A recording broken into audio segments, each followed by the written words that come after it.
l'élévation, la domination, la suprématie. Maranatha, Maranatha, abat la religion, abat les sectes, abat les faux pasteurs, abat les pasteurs de Facebook, abat les faux prophètes, abat les mauvais pasteurs, et la gloire. Vive la révolution chrétienne, vive la révolution de la mort. Attention, Maranatha, Maranatha, on acclame le Seigneur Jésus-Christ.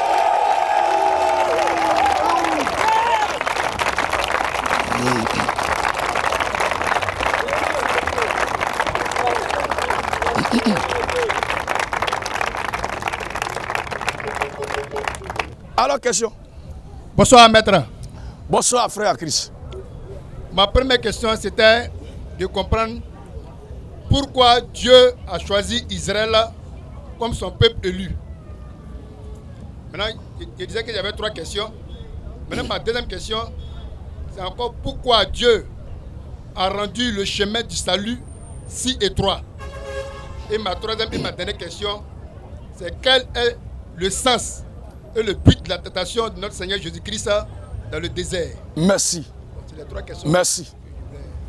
La première question. Pourquoi Dieu a choisi Israël en tant que son peuple élu? Frère, est-ce que toi tu peux demander au directeur même de l'entreprise ou du service où tu travailles là, pourquoi il a voulu que tel soit son secrétaire? Est-ce que tu peux lui demander ça? Non, maître. Est-ce qu'on peut demander au président de la République pourquoi c'est lui que tu as mis comme premier ministre? On ne peut pas lui demander. Il est souverain, il fait ce qu'il veut. Esaïe nous dit quoi? Au sujet de la souveraineté de notre Dieu. Mais avant Esaïe, on lit d'abord Daniel 4:35 et on va revenir à Esaïe. Daniel... Il y a certains qui pensent que Dieu leur égal. Au point où certains savants ont dit le libre arbitre existe. C'est-à-dire j'ai ma volonté, Dieu a sa volonté. Non, c'est pas vrai. Dieu est souverain. Et il fait de nous ce qu'il veut. Nous sommes ses sujets. S'il a choisi Israël, c'est parce que lui veut choisir Israël. Toi, tu aurais voulu qu'il choisisse qui, la Côte d'Ivoire? Oui. Daniel 4:35. Daniel 4:35. Tous les habitants de la terre. Tous les habitants de la terre. Ne sont à ses yeux que néant. Esaïe 45, le verset 6 à 7. Oui. Tous les habitants de la terre. Tous les habitants de la terre. Ne sont à ses yeux que néant. Ne sont à ses yeux que néant. Zéro. Dieu agit. Dieu agit. Comme il lui plaît. Comme il lui plaît. Avec l'armée des cieux. Avec l'armée des cieux. Ce n'est pas l'armée des cieux qui agit avec Dieu, mais c'est Dieu qui agit avec l'armée des cieux. Entre toi et le micro qui est là, qui utilise qui? C'est moi qui utilise le micro. Voilà, le casque que tu as au cou. Entre toi et le casque, qui utilise qui? C'est moi qui utilise le casque. Voilà. Si on doit parler maintenant, rappelle-moi ton nom là. Loulou Jean-Yves. Frère Jean-Yves, entre toi et le casque, qui se promène avec qui? Tu vois maintenant, c'est comme ça que Dieu parle de nous. Dieu agit comme il lui plaît. Avec l'armée des cieux. Avec, donc c'est lui qui utilise. Avec l'armée des cieux. Et avec les habitants de la terre. Et avec les... tous ceux qui sont là qui ne croient pas que Jésus est Dieu, vous êtes des païens. Le Dieu créateur des cieux et de la terre s'appelle Jésus-Christ. En dehors de Jésus-Christ, point de divinité. Si Jésus-Christ n'est pas Dieu, c'est que Dieu n'existe pas. Si Jésus-Christ n'existe pas, ou s'il n'est pas Dieu, c'est que Dieu n'existe pas. Jésus-Christ est le Dieu tout-puissant. Toi qui n'es pas d'accord, viens. Nous dis le nom de ton Dieu en qui tu crois là. Vas-y, homme de Dieu. Dieu agit. Dieu agit. Comme il lui plaît. Comme il lui plaît. Avec l'armée des cieux. Avec l'armée des cieux. Et avec les habitants de la terre. Et avec les habitants de la terre. Et il n'y a personne. Il n'y a pas quelqu'un qui résiste à sa main. Et qui dit quoi? Et qui lui dit, que fais-tu? Et qui dit à Dieu, qu'est-ce que tu fais? Il n'y a pas l'homme pour lui dire ça. Il est souverain. Alors s'il a choisi Israël, c'est par sa pure volonté et dans sa souveraineté. Esaïe. Esaïe 45. Oui. 6 à 7. Il est écrit. C'est afin que l'on sache. C'est afin que l'on sache. Du soleil levant. Du soleil levant. Au soleil couchant. Au soleil couchant. Que hors moi. Que hors moi. Il n'y a point de Dieu. Il n'y a point de Dieu. Je suis l'Éternel. Je suis l'Éternel. Il n'y en a point d'autre. Il n'y en a point d'autre. Je forme la lumière. On peut lui dire, mais pourquoi c'est la lumière? Pourquoi tu as formé la lumière? Mais il est souverain. Je forme la lumière. Et je crée les ténèbres. Et je crée les ténèbres. Je donne la prospérité. Je donne la prospérité. Et je crée l'adversité. Et je crée l'adversité. Un type comme ça, là, toi, tu lui demandes pourquoi tu fais ça. Moi, l'Éternel. Moi, l'Éternel. Je fais toutes ces choses. Je fais toutes ces choses. Et il est fier de mettre sa signature. Il fait toutes ces choses. Il est souverain. Tout ce qu'il veut, il le fait. Il n'y a pas quelqu'un qui va résister à sa volonté. Alors il est écrit. Somme 115, 3. Oui. Notre Dieu est au ciel. Notre Dieu est aussi. Il y a certains dieux qui sont au sous-sol. C'est quoi les adeptes mettre toujours le front au sol pour les chercher. Nous, notre Dieu est au ciel. Oui. Et il fait. Il fait tout ce qu'il veut. Il fait tout ce qu'il veut. Voilà. Frère Jean-Yves, tu comprends un peu? Il fait tout ce qu'il veut. Et il n'y a pas quelqu'un qui va lui demander de rendre compte. Alors voici un peu. Maintenant par rapport au choix qu'il fait. Le choix d'Israël est basé sur quoi? Pourquoi son choix est basé sur Israël? L'Écriture a répondu à cette question de façon bien détaillée. Romains chapitre 9, le verset 10 à 22. Romains 9, verset 10. Et de plus, il en fit ainsi de Rebecca. Il a fait ainsi de Rebecca. Qui conçut du seul Isaac notre père. Rebecca a conçu du seul Isaac notre père. C'est-à-dire qu'il y a une femme qui est enceinte d'un monsieur, d'un homme de Dieu du nom de Isaac. Et cette femme-là s'appelle Rebecca. Elle était enceinte de 2 enfants, c'est-à-dire jumeaux. Maintenant, car quoique les enfants ne fussent pas encore nés. Quoique les enfants ne fussent pas encore nés. Et qu'ils n'eussent fait ni bien ni mal. Ils n'ont pas encore fait le bien ni le mal. Afin que le dessein de l'action de Dieu oui, subsista sans dépendre des œuvres. Donc Israël n'a rien fait d'extraordinaire. Israël n'a rien fait. C'est avant même la création du monde que ce choix a été déjà fait. Et l'Écriture nous dit. Et par la seule volonté. Par la seule volonté. De celui qui appelle. De Dieu qui appelle. Il fut dit à Rebecca. Il fut dit à Rebecca. À Rebecca. L'aîné sera assujetti au plus jeune. Sera assujetti au plus jeune. Selon qu'il est écrit. Selon qu'il est écrit. J'ai aimé Jacob. J'ai aimé Jacob. Et j'ai haï Esaü. Et j'ai haï Esaü. Les enfants sont même pas encore nés. Oh, c'est Jacob là qui est Israël. Ou bien c'est pas ça? Israël là, c'est Jacob là. Ils ne sont pas encore nés. Avant leur naissance, Dieu a fait le choix. C'est avant leur naissance que Dieu a fait le choix. Et le choix de Dieu n'est pas basé sur leurs actions, sur leurs œuvres, sur leurs comportements. Mais le choix de Dieu est basé sur l'amour, la souveraineté de Dieu. Oui, frère. Que dirons-nous donc? Qu'est-ce qu'on va dire? Y a-t-il un Dieu de la justice? Voilà. Loin de là. C'est ce que tu allais demander. Heureusement que l'Esprit a déjà parlé à ta place pour répondre à ta question. Loin de là. Loin de là. Car il dit à Moïse. Dieu dit à Moïse. Je ferai miséricorde. Je ferai miséricorde. À qui je fais miséricorde? À qui moi je vais faire miséricorde. Et j'aurai compassion. J'aurai compassion. De qui j'ai compassion. Ainsi donc. Ainsi donc. Ainsi donc. Cela ne dépend ni de celui qui veut. Ça ne dépend pas d'Israël. Ni de celui qui court. Ni de la Côte d'Ivoire. Mais de Dieu. Ça dépend de Dieu. Qui fait miséricorde. Voilà.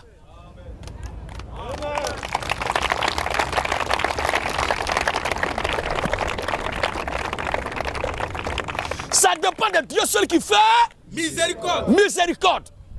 Ça ne dépend pas de quelqu'un parmi nous ici, frère. C'est lui seul. Maintenant. Car l'Écriture dit à Pharaon. L'Écriture dit à Pharaon. Je t'ai suscité à dessein. Je t'ai suscité à dessein. Pour montrer en toi ma puissance. Pour montrer en toi ma puissance. Afin que mon nom soit publié. Afin que mon nom soit publié. Par toute la terre. Sur toute la terre. Ainsi. Il fait miséricorde. Il fait miséricorde. À qui il veut. À qui il veut. Et il endurcit. Et il empêche certains de croire. Qui il veut. Qui il veut aussi. Mais tu me diras. Maintenant toi, ce soir tu me diras. Pourquoi blâme-t-il encore? C'est lui qui empêche les gens de croire, c'est lui qui permet de croire. Maintenant pourquoi il blâme ceux qui ne croient pas alors? Mais l'Écriture dit. Car. Qui est-ce qui résiste à sa volonté? C'est pas ce qu'on disait là. Qui résiste à sa volonté? À sa volonté. Oh homme! Oh Jean-Yves! Toi plutôt. Toi plutôt. Qui es-tu? Qui es-tu? Pour contester avec Dieu. Voilà. Maestro! Oh, je me sens bien. Alléluia. Nous a été d'abord Dieu, c'est pas Dieu que les gens vivent avant de faire ça. Tu comprends, frère? Alors Dieu est souverain, il fait ce qu'il veut. Et il finit de travailler, il fait tout ça, et puis il se met dans un endroit où personne ne peut le voir. C'est-à-dire pour venir nous prêcher l'évangile, il traînait ici avec nous. Il traînait dans la rue avec nous. On peut le lapider, l'insulter. Mais dès qu'il a pris le pouvoir net, il est dans un endroit où on ne peut pas rentrer comme ça. J'ai dit, se promener dans la rue, non? On pouvait toucher sa robe, on pouvait le lapider, on pouvait le saluer. Mais à l'heure actuelle, tu peux le toucher. Tu as qu'un de ça. La Bible dit il habite une lumière inaccessible. Quelqu'un qui est au pouvoir et qui ne s'entoure pas de mystère, c'est un plaisantin. Le vrai pouvoir est sacré. Une fois que Jésus-Christ est rentré dans son règne, mais attends, on ne peut pas rentrer là comme ça. On ne peut pas le voir comme ça. Dieu est mystère. Tout ce qui est pouvoir, symbole de pouvoir, doit être mystère. Vas-y qui est clair. Un tel Dieu, on ne joue pas avec lui. Il fait ce qu'il veut, tu pleures, tu finis de pleurer, tu es content, tu n'es pas content. Il a fait. Et puis si tu as trop fait, tu vas te mettre à genoux pour le Seigneur. Seigneur, merci. Il ne faut pas lui dire merci. Il faut le critiquer, tu vas voir. La nuit, tu vas faire cauchemar. Quand tu vas te réveiller, la première réflexe, en même temps, tu dois te mettre à genoux. Seigneur, j'ai dit au secours. Il est là. Tu voulais te révéler, non? Il a envoyé juste un petit sorcier du village. Il t'a poursuivi. Et ce genre de rêve-là, tu cries, mais celui qui est à côté de toi n'attend pas. C'est toi seul, tu sais que tu cries. Et tu descends dans un trou sans fond. Donc dès que tu te réveilles en suivant, en même temps, premier réflexe, à genoux, Seigneur Jésus-Christ, au secours. Mais tu avais dit qu'il n'était pas bon. Il faut lui garder recul pour aller dormir. C'est que j'ai dit là, il est question des enfants de Dieu. Mais les enfants du diable, que vous le croyez ou vous ne le croyez pas, vous dormez tranquillement parce qu'à la fin, vous allez aller en enfer. Moi, je parle des enfants de Dieu ici. Alors, frère, voici la réponse à la première question.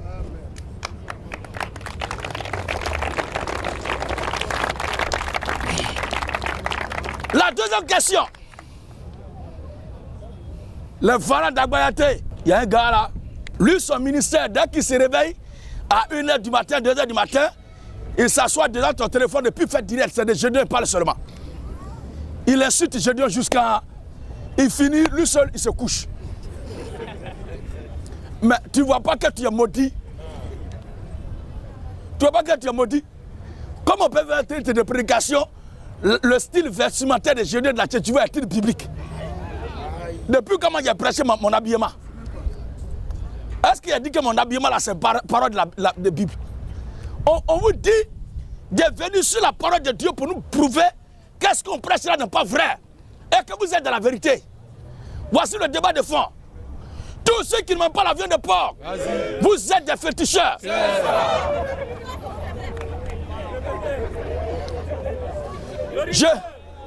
Alléluia. Je vois des criquets qui parlent de circoncision. La circoncision n'est pas d'actualité dans la Bible. Dans la Bible là, circoncision n'est pas d'actualité. Dans la Bible là, un chrétien s'il veut il mange, vient sacrifier aux idoles. S'il veut il ne mange pas.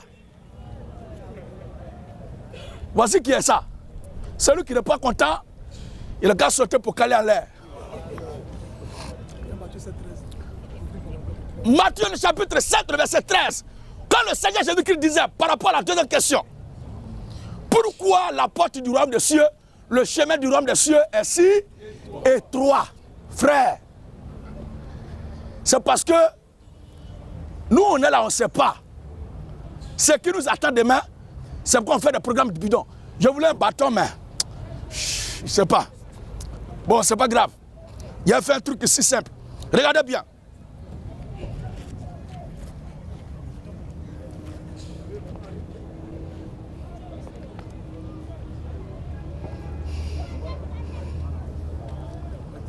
Voilà, merci prophète.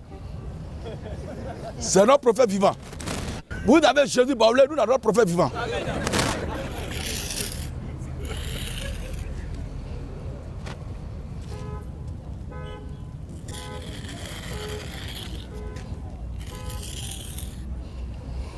Frère Jean-Yves, tu vois les 2 cercles là? Ou du moins les 3 cercles?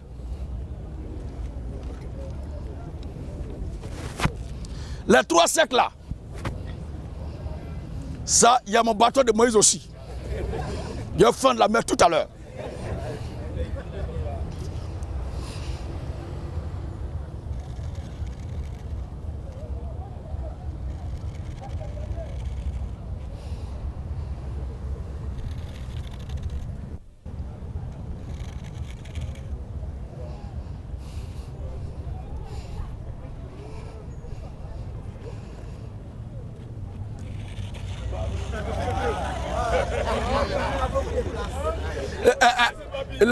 Il voit, je sens déjà que les aigles voient.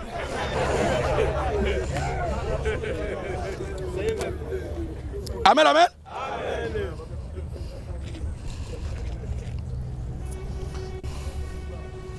Voici le monde.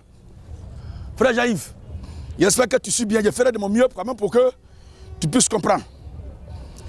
Voici le monde, la terre où nous sommes là. C'est ça qui est là. Ici, c'est dans le monde invisible maintenant. Dans ces 2 coins, on n'est plus dans le monde visible. Mais nous sommes déjà dans l'invisible. Ici, c'est le paradis, le royaume, le sein de Dieu. Ici, c'est l'enfer. Ici, c'est l'enfer.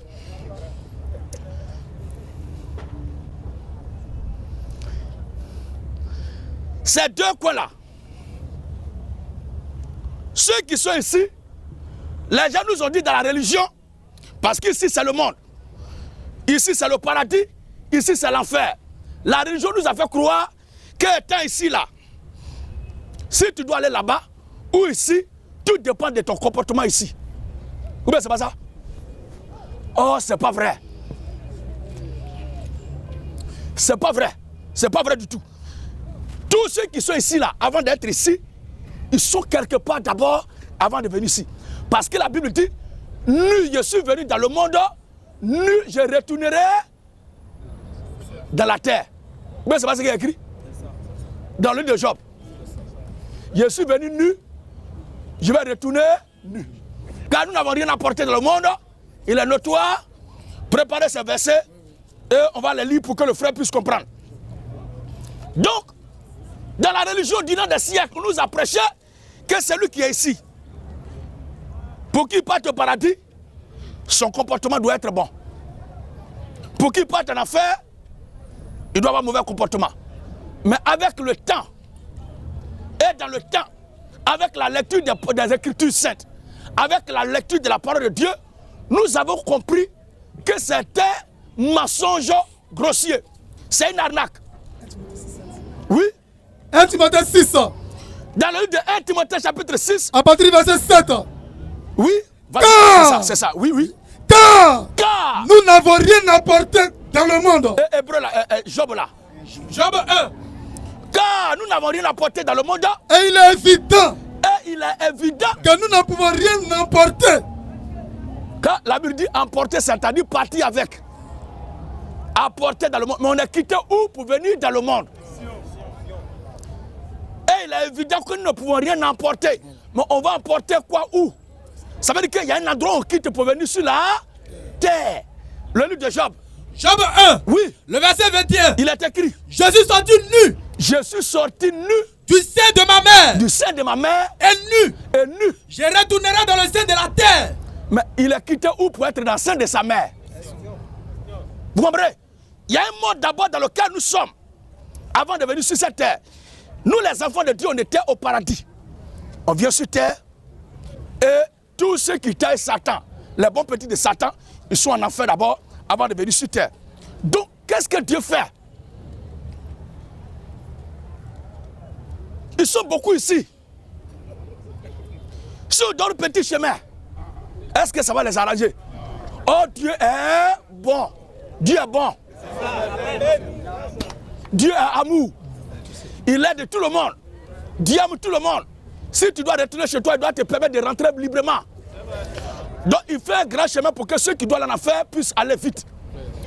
Et petit chemin, parce que notre coin est petit. Les places sont limitées là-bas. Donc, ceux qui quittent ici pour aller ici, c'est ceux qui étaient là-bas. Ceux qui quittent ici pour aller ici, c'est ceux qui étaient là-bas. Vu les deux endroits, l'écriture dit dans Matthieu 7. Le verset 13 à 14. Oui. Entrez par la porte étroite. Entrez par la porte étroite. Car large est la porte. Large est la porte. Spacieux Boulevard. est le chemin Boulevard est le chemin. qui mène à la perdition. Malgré que c'est un grand chemin, Et il y en a beaucoup. il y en a. Beaucoup qui entrent par là. Pourquoi? Parce que beaucoup doivent aller en un. Ils sont quittés là-bas beaucoup, ils doivent retourner là-bas beaucoup. Regarde-toi dans le monde entier. Tous ceux qui ne croient pas ce que la Bible dit là. Et il y a certains qui font semblant de croire ce que la Bible dit, mais ils prêchent autre chose. Tous ceux-là doivent retourner là-bas. Alors il faut de l'espace. Maintenant le paradis, les places sont comptées. Avant de venir sur terre, toi tu as ton ticket. Et ta place au ciel est numérotée. Tu comprends? Si on fait grand chemin et puis les gens courent pour aller là-bas, ils vont prendre la place de qui? Donc Dieu veille à ce que chacun retourne à sa place. Et chacun à son rang. Il n'y a pas quelqu'un qui va se tromper de chemin. Et la Bible dit que Dieu veille au grain. Et c'est ce que l'Écriture dit. Mais étroite est la porte. Étroite est la porte. Resserrée est le chemin.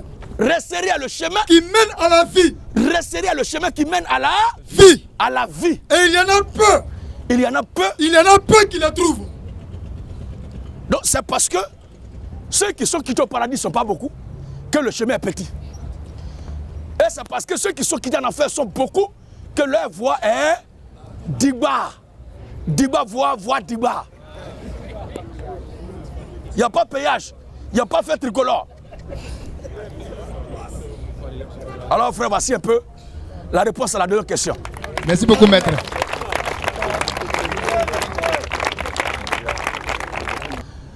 Je vais être tenté en toutes choses, sans commettre de tentations, sans commettre de péché plutôt. Et tu demandes pourquoi est-ce que le Seigneur Jésus-Christ, au jour de sa chair, a été tenté. J'ai demandé quel était le sens et le but de la tentation de notre Seigneur Jésus-Christ dans le désert. C'est simple, frère. Ça veut dire simplement, quel que soit ton degré spirituel,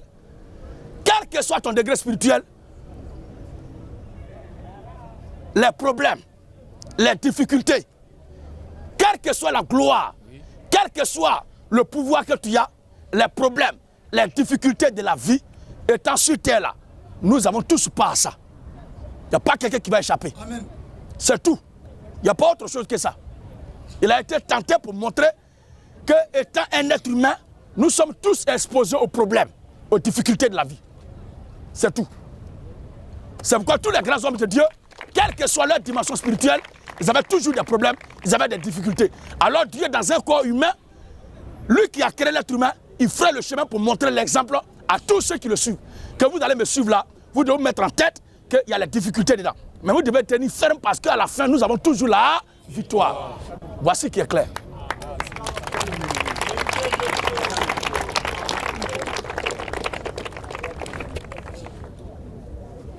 Maître, je voulais ajouter un truc de 30 secondes. Donc, vas-y. Avant-hier, j'ai vu sur les réseaux sociaux un faux homme de Dieu. Il ne peut pas dire son nom pour ne pas faire sa publicité. Voilà. Il a dit que vous êtes un faux pasteur. Que moi, je suis un faux pasteur. Voilà, je voyais la vidéo. Donc, je voulais voir. Il allait démontrer que vous étiez un faux pasteur. Et dans sa vidéo, il y avait une de vos photos qu'il avait en main. Bon, il attendait les versets qu'il allait montrer pour montrer que vous étiez un faux pasteur. Il n'y a pas de verset, frère. Il me rend compte qu'il dit, ah, le pasteur Gédéon qui dit qu'il prêche et Jésus et qu'il fait tout ce que les apôtres font. Voici Gédéon, le pasteur. Est-ce qu'au temps des apôtres, il y avait un apôtre qui supportait Real de Madrid? Ils se sortaient en même temps.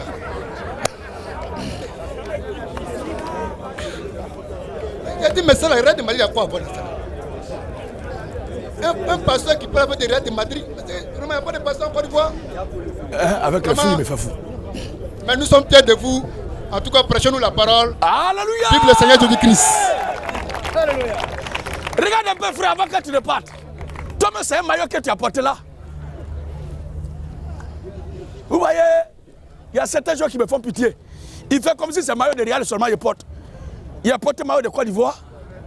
Quand il était à la mission au Burkina Faso, il a porté maillot de l'équipe de Burkina Faso. Les étalons. Non, ce sont des conneries qu'il raconte. Il y a même l'une de mes toutes premières vidéos, c'est dans le maillot de Chelsea, j'étais. La vidéo là, j'ai fait ça à Koumassi Inch'Allah, où j'ai parlé de la clé qui ouvre plusieurs portes, c'est une clé magique. J'ai porté le maillot de Chelsea. Les gens, ils sont remplis de haine pour rien. C'est du n'importe quoi. Voici ce qui est clair. Donc, ce sont les choses de ma génération auxquelles je m'adapte. Je porte juste maillot de Côte d'Ivoire, je porte maillot de Real, je porte maillot de Chelsea. Ce sont des habits et on s'attache entre nous en Côte d'Ivoire ici.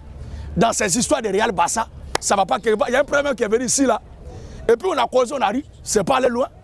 Et ça dit que je prêche aux fidèles là, croyez au Real pour que vous soyez sauvés. Ils n'ont rien à dire. Ils n'ont rien à dire. Moi je suis très ferme. Parce qu'aujourd'hui, il porté habit comme ça là. Il a dit que je dois porter habit de je ne sais pas qui encore. Je dis n'importe quoi, frère. Quand je gardais, je mettais un ici là. D'autres ont dit que ça c'est la coiffure des Illuminati. Que Lumumba, Jomo Kenyatta, et Malcolm X, il mettait tresse ici, il mettait tresse ici, lui aussi il mettrait. Oh, ces bâtards qui parlent là, certains portent chapeau. Certains portent chapeau. D'autres portent lunettes. Et ces lunettes là, c'est un passage de la Bible qui a fabriqué ça. Laissez-les. Ce sont des aveugles là qui conduisent les aveugles. Voilà. Ok, merci beaucoup, maître. Merci.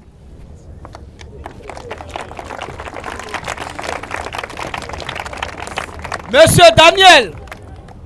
Monsieur Daniel. Le prophète Daniel. Il est allé. Daniel est de la force au lion. Tous ceux qui ne portent pas chaussures pour aller prier. Vas-y. Vous êtes des païens. Claire. Tous ceux qui disent qu'un chrétien ne peut pas manger viande sacrifiée aux idoles. Oui. Vous êtes des plaisantins. C'est ça. C'est parce que Jésus n'est pas en vous. Il y a quelle idole sur terre? C'est parce que les démons qui sont en vous là, il y a plus coriace que ceux-là. C'est quoi vous avez peur de venir me sacrifier aux idoles? Quand moi je vais au baptême et puis je trouve là-bas, pain avec sardines, ou bien un aliment bien qu'ils ont déposé, je prends, je mange. Et je prie et je baptise. Et puis je suis là. Maintenant toi, qu'est-ce qu'il y a en toi pour que tu aies peur de venir sacrifier aux idoles? Question. Viens me dire ça ici. Tous ceux qui se font circoncis, oui, ou qui font circoncis leurs enfants, oui, vous êtes des païens. La circoncision n'est plus d'actualité. C'est ça. Maestro. Merci papa. Alors question-réponse. Hey, s'il vous plaît, moi je n'appelle personne. Si toi, tu me vois en tant qu'un serviteur de Dieu, tu me respectes, je te respecte. Si tu me vois aussi comme un bandit de rue, je vais me comporter aussi un bandit de rue. C'est comme ça se passe. Le respect se mérite.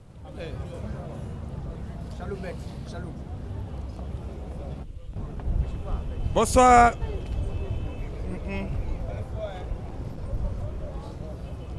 Bonsoir, maître. Oui, bonsoir.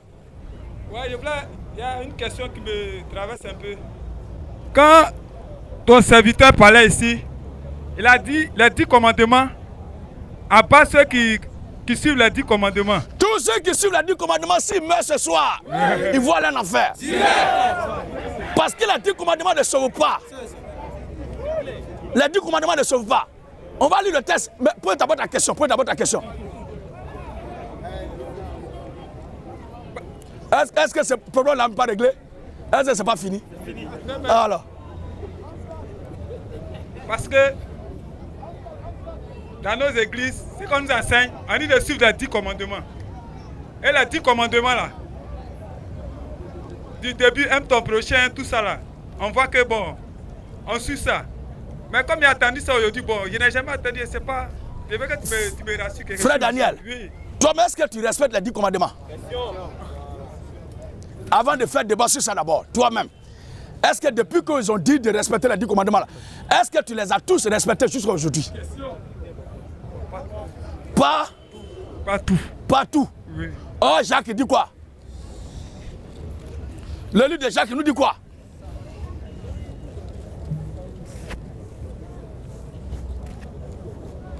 Si tu restes, Jacques 2 dit ça. Jacques 2, le verset 10. Oui. Car quiconque observe toute la loi Quiconque observe toute la loi, mais pêche contre un seul commandement, commandement, devient coupable de tous. Est-ce que tu entends ça? Il y a 10 commandements. Si tu as respecté jusqu'à 9, et puis 10e là, tu n'as pas respecté, c'est gâté, c'est gaisin. Dans cela, qui va être sauvé? Ceux qui prêchent les 10 commandements, eux-mêmes là ne respectent pas les 10 commandements. Ils ne sont pas sérieux, ils ne sont pas sincères, ils ne sont pas honnêtes. Parce qu'ils se cachent après pour demander pardon à Dieu. Seigneur, pardonne-moi. Seigneur, pardonne-moi. Ça veut dire quoi? Ça veut dire simplement qu'ils sont convaincus qu'ils ne respectent pas les 10 commandements. Tu comprends, frère? Galate dit quoi? Galate 3, oui. Le verset 10. Ah. Car tous ceux qui s'attachent aux œuvres de la loi, sont sous la malédiction. C'est pas Dieu qui a parlé là. Car tous ceux qui s'attachent aux œuvres de la loi sont sous la malédiction. Car il est écrit. Maudit est quiconque. Maudit soit quiconque. N'observe pas tout ce qui est écrit dans le livre de la loi. N'observe pas tout ce qui est écrit dans le livre de la loi. Et ne le met pas en pratique. Ça dit observez là. Écoutez ça, c'est bon. Mais est-ce que tu mets en pratique? Dans le cas contraire, tu es. Pourquoi lutter pour aller être maudit? Parce que tu as fait effort jusqu'à cette malédiction que tu vas chercher. Romains chapitre 10, le verset 1 à 4. L'écriture nous dit quoi? Romains 10, 1 à 4. 1 à 4. Oui. Frère, le vœu de mon cœur est ma prière à Dieu pour eux. Et ma prière à Dieu pour ceux-là qui cherchent forcément à suivre la loi là. C'est qu'ils soient sauvés. Je leur rends le témoignage. Qu'ils ont du zèle pour Dieu. Mais sans intelligence. C'est un zèle. Sans intelligence. Ne connaissant pas la justice de Dieu. Et cherchant à établir. Ils cherchent eux-mêmes à établir leur propre justice. Ils ne se sont pas soumis. À la justice de Dieu. Qu'est-ce que la justice de Dieu? Car la justice de Dieu dit quoi? Christ est la fin de la loi. La justice de Dieu dit Christ est la fin de la loi. La loi pour la justification. De tous ceux qui croient. Voici qui est clair, frère. Maintenant, si toi tu crois en Jésus, la loi a pris fin pour toi, mais la loi continue. La loi continue. Si toi tu crois en Jésus, la loi continue, mais la loi a pris fin pour toi. Si je crois en Jésus, la loi a pris fin pour moi. C'est en Jésus seulement il doit croire.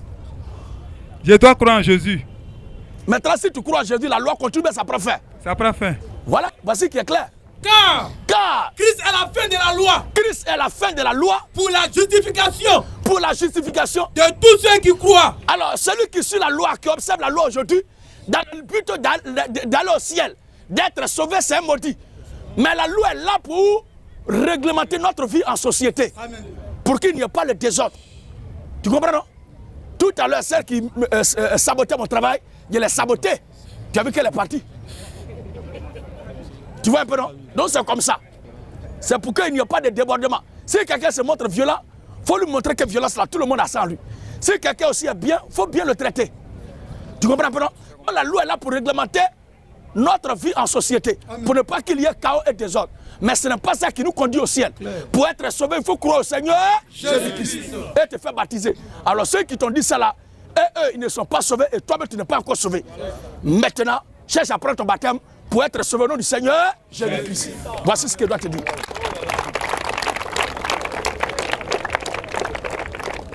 Monsieur Diomandé.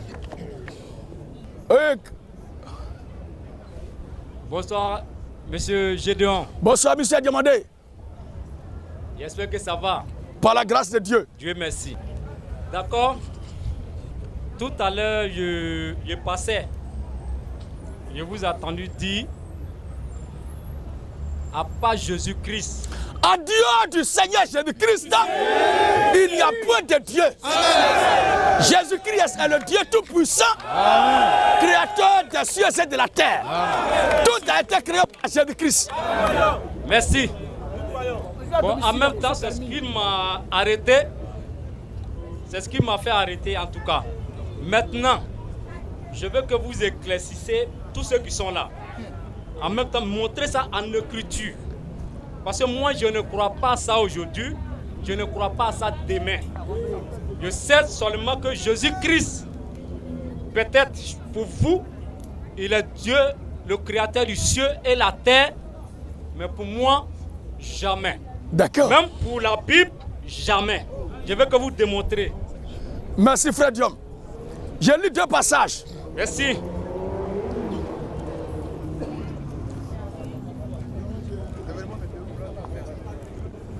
Jean chapitre 1, verset 1 à 3. Jean 1, verset 1 à 4. 1 à 4. Et le verset 14. Au commencement, mets du gaz. Était la parole.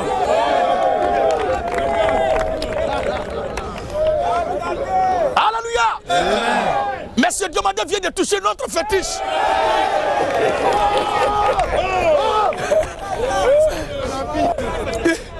Il vient de toucher notre point sensible. Oh, on ne touche pas à ça. On y va, papa. Au commencement. Au commencement. Était la parole. Au commencement était la parole. Et la parole. Et la parole. Était avec Dieu. Et la parole était Dieu. Et la parole. Au commencement était la parole. Et la parole. Et la parole. Était avec Dieu. Était avec Dieu. Et la parole. Et la parole. Était Dieu. Était Dieu. Elle était au commencement.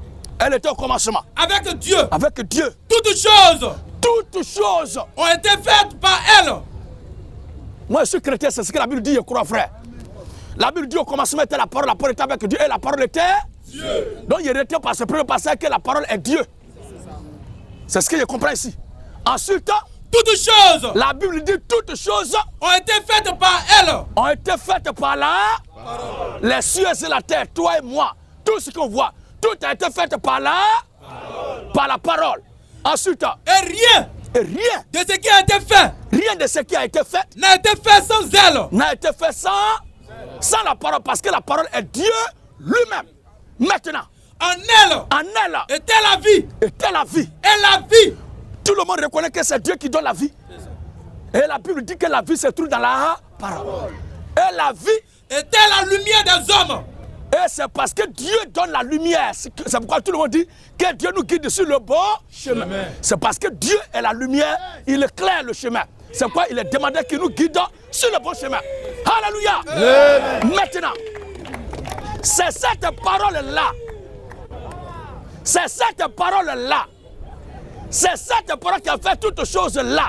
C'est elle qui est Dieu. Maintenant, c'est cette parole, verset 14. Verset 14. Oui. Et la parole a été faite chair. La parole a été faite chair. Dieu a été fait chair. Lui qui a créé toutes choses a été fait chair. Lui qui est la lumière a été fait chair. Lui par qui toutes choses sont venues à l'existence a été fait chair. Celui sans qui rien n'a existé est venu et a été fait chair. L'Écriture dit. Et elle a habité parmi nous. Elle a habité parmi nous. Parmi nous. Pleine de grâce. Pleine de grâce. Et de vérité. Et de vérité. Maintenant, qui est cette parole-là? La parole-là, c'est qui au juste? 1 Jean 5, 20. 1 Jean 5, 20. Oui. Nous savons aussi. La parole a été faite. Dieu a été fait.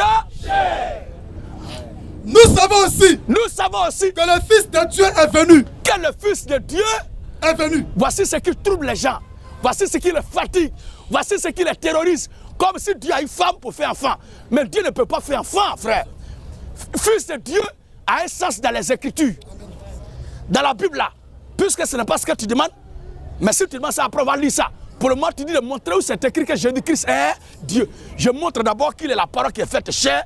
Et celui qui est la parole faite chair là, l'Écriture va bien donner son nom. Nous savons aussi. Oui. Que le Fils de Dieu est venu. Que le Fils de Dieu est venu. Et qu'il nous a donné l'intelligence. Il nous a donné l'intelligence. Pour connaître le véritable. Pour connaître le véritable. Et nous sommes dans le véritable. Nous sommes dans le véritable. En son Fils Jésus-Christ. À son Fils Jésus-Christ. C'est lui. C'est lui Jésus-Christ. Qui est le Dieu véritable. Qui est le Dieu. Et la vie éternelle.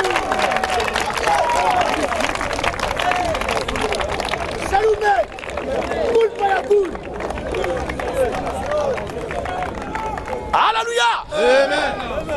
C'est lui qui est le Dieu véritable. Frère, Dieu demandé, voici le texte sur lequel j'ai fondé ma foi et ma confession de foi. Quand j'ai dit que Jésus-Christ est le véritable Dieu créateur des cieux et de la terre, voici ça. C'est lui, Jésus-Christ, qui est le Dieu véritable et la vie éternelle. Amen. Ça veut dire que toi et moi, si on doit avoir la vie éternelle, on doit croire au Dieu véritable. Jésus-Christ est son nom.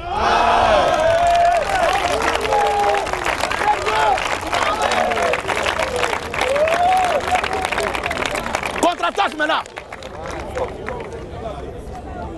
Contre-attaque. D'accord, monsieur Gédéon. On a ma question. Jusqu'à présent, vous n'avez pas compris. Voilà, je reviens. Excusez s'il vous plaît. Si vous voulez être à la lumière, écoutez-moi. Tu sais, je vous ai demandé tout de suite où Jésus-Christ dit « Je suis Dieu ». Lui, dans sa lecture, tout de suite, il dit « Jésus qui est Dieu ». C'est une affirmation. Jésus ne dit pas que je suis Dieu. Je vais que vous montrer dans la Bible où Jésus même s'auto-proclame. Je suis Dieu, le créateur du ciel et la terre. Frère. On va t'éclairer quand même. Frère. Oui. Faut pas faire ça. Non, tu sais, où moi je suis là. Oui. Si le président m'envoie pour dire va faire telle chose, ce que je vais dire là, je prends papier et lis. C'est le discours du président. Et je finis de lire et puis je dis à la fin, le président a parlé. Tu comprends, non? Il va te montrer un peu pour que tu comprennes ce que je vais dire. Dans l'Ancien Testament, prends Esaïe. Prends Esaïe. On va faire une frappe chirurgicale. On va enlever le plomb dans notre corps, dans notre frère est demandé. Il y a un plomb quelque part, on va enlever ça maintenant. Une opération, une chirurgie. Oui, Esaïe 45, à partir du verset 9. Esaïe 45. Oui. Verset 9. Oui. Malheur. Voici un homme de Dieu qui est en train de parler. Oh, on voit, c'est un homme qui est en train de parler. Malheur. À qui conteste avec son créateur? À qui conteste avec son créateur? Malheur à qui conteste avec son créateur. Mais lui qui est en train de dire ça là, c'est un homme qui parle, hein? Mais il dit ça au nom de qui? C'est en vertu de quoi il dit malheur à qui conteste avec son créateur? Maudit soit celui qui conteste avec son créateur. Lui le dit en tant que qui? Il le dit en tant que qui? Tu ne le sais pas. Et au chapitre 45 maintenant. On va voir pour que tu puisses bien voir. Ainsi parle. Esaïe 45, 6 à 7. Oui. C'est afin que l'on sache. C'est afin que l'on sache. Du soleil levant au soleil couchant. Du soleil levant au soleil couchant. Que hors moi. Lui qui dit hors moi là, c'est le prophète Esaïe qui est en train de parler. Mais il ne parle pas de lui, Esaïe. Il dit hors moi. Il n'y a point de Dieu. Mais ce n'est pas Esaïe qui est en train de dire ça. Esaïe n'a pas qu'à de nous dire qu'en dehors de lui, il n'y a point de Dieu. Mais qui pressait Esaïe? Qui l'animait? Avant de dire ça, il dit malheur, maudit soit quiconque conteste avec son créateur. Et il continue maintenant, parce que ce qu'il va dire là, c'est fort. C'est afin que l'on sache. C'est afin que l'on sache. Du soleil levant au soleil couchant. Soleil levant au soleil couchant. Que hors moi. Il n'y a point de Dieu. Il n'y a point de Dieu. Je suis l'Éternel. On regarde, c'est un homme qui est en train de nous parler. Donc si toi tu demandais, tu étais là, tu allais dire que mais Esaïe c'est un maudit. Tu ne vas pas croire. Parce que ce qu'il dit là, logiquement, c'est Dieu qui devait dire ça. De sa propre bouche. Mais est-ce que Dieu est ton camarade? Dieu n'est pas ton camarade. Toi, tu es un humain, pourquoi Dieu te parle? Il va utiliser un humain pour te parler. Ou tu es là, si tu as un problème, et puis tu demandes à Dieu, mais Dieu va utiliser un humain pour régler ton problème. Parce que pour t'envoyer au monde, Dieu a utilisé un humain pour t'envoyer au monde. Toi, tu es qui pour qu'à cause de toi, lui, il se déplace pour venir te parler? Non. Alléluia. Amen. Dieu s'est toujours adressé à l'humanité au travers de ses serviteurs. Donc, celui qui pense que c'est Esaïe qui dit en Dieu de lui, il n'y a point de Dieu, c'est que toi, tu ne vas jamais croire en Dieu. Mais c'est un homme de Dieu, il parle au nom de Dieu. Sa bouche devient la bouche de Dieu. Et sa parole, c'est la parole de Dieu. On relit encore. 1 Jean 5. 1 Jean 5, 20. Voilà. Nous savons aussi que le Fils de Dieu est venu. Tous les livres 5 que tu vois là, tu ne verras pas où il est écrit que c'est Dieu lui-même. Un chapitre spécial porte le nom de Dieu, où Dieu lui-même a rédigé.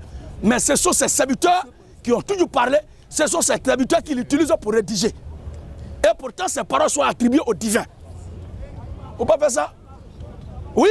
Nous savons aussi que le Fils de Dieu est venu. Tu es venu me demander là, tu as demandé de te montrer dans la Bible où c'est dit que Jésus-Christ est Dieu. Moi, c'est tout. Moi, c'est tout. Que ce soit Niaouré, Diomandé qui aurait dit ça, moi, je ne crois pas que ce soit Diomandé. Si c'est Gueye ou bien Keïta, ce n'est pas Keïta ceux-là. Dans la mesure où ce document-là ne leur appartient pas, ils ont écrit ça, ils ont parlé au nom de qui? Quand le ministre du gouvernement, le Premier ministre finit de faire le discours et puis signer président de la République de Côte d'Ivoire, si tu as cœur, il faut penser que ce ministre-là, parce que c'est le président lui-même qui a parlé, puis toi tu veux proposer. 2 Pierre chapitre 1er. Alléluia.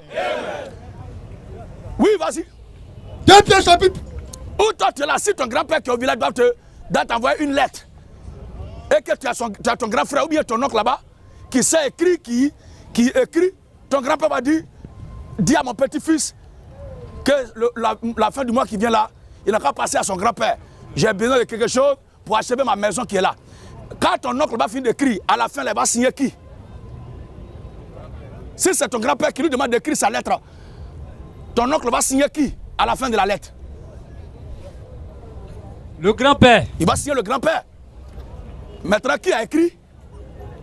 Dans l'exemple qu'il vient de prendre, qui a écrit pour le grand-père? C'est quelqu'un qui a écrit pour lui. C'est ton oncle. Oui, oui. Voilà. Donc si toi tu veux, je vais voir où mon grand-père lui-même a écrit. Non, grand-père n'est pas ton camarade. Toi tu écris pour Dieu, grand-père lui-même n'a qu'à t'écrire. Et le grand-père, c'est lui qui dit à son fils de gars écrit pour t'avoir ton oncle a écrit. C'est ton grand-père ici, il met ça. Donc lettre là, si tu as refusé, c'est à ton grand-père tu as refusé lettre. Alléluia.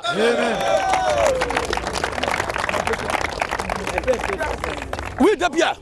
2 Pierre chapitre 1er, le verset 20 à 21. Il est écrit. Sachant tout d'abord vous-même. Sachant tout d'abord vous-même. Qu'aucune prophétie de l'écriture. Qu'aucune prophétie de l'écriture. Ne peut être un objet d'interprétation particulière. Voilà.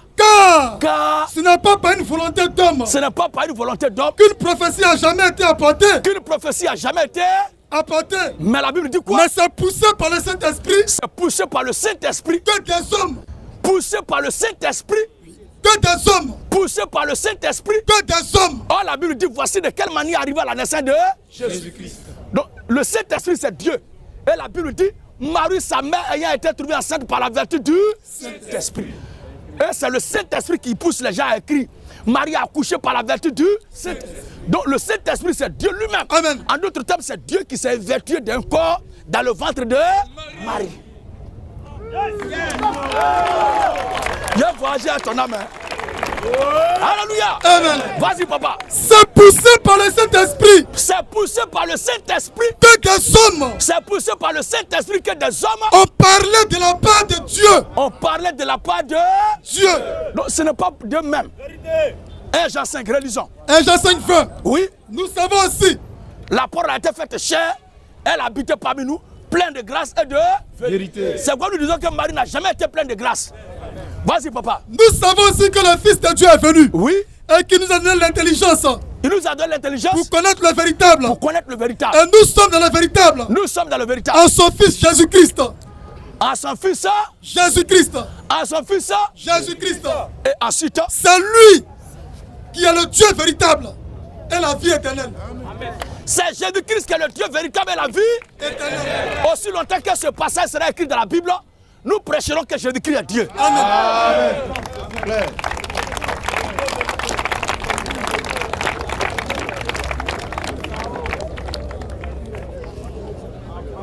Moi, je viens de donner le nom du Dieu auquel je crois. Amen. Toi, maintenant, donne-nous le nom de ton Dieu. On va quelque chose.